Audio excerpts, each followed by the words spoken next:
নমস্কার বন্ধুরা, আমি দিশা চলে এসেছি তোমাদের সাথে আজকে আবার একটা নতুন মিনি ব্লগ নিয়ে।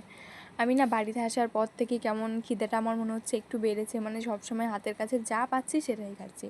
তো সকালে ঘুম থেকে উঠে খেয়েছিলাম ভাত, আর তারপরে দেখছিলাম দিদি এখানে জল গরম করছিল ধানে দেবে তার জন্য।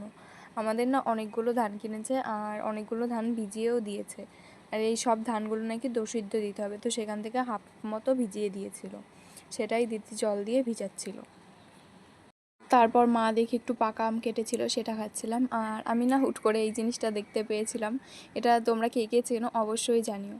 আর দুপুরবেলায় আমি রান্না করেছিলাম, এখানে ছিল ভেন্ডি আর মানে কুচো মাছ, মানে মাঠে যে সমস্ত মাছ হয় সেই সমস্ত মাছ দিয়ে একটা তরকারি, কিন্তু মাছগুলো ভেঙে গিয়েছিল।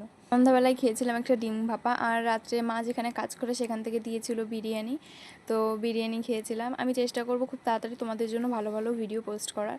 তোমরা প্লিজ সবাই আমাকে একটু সাপোর্ট করো, আর ভিডিওটা ভালো লাগলে অবশ্যই লাইক কমেন্ট করে সাবস্ক্রাইব করে পাশে থেকো।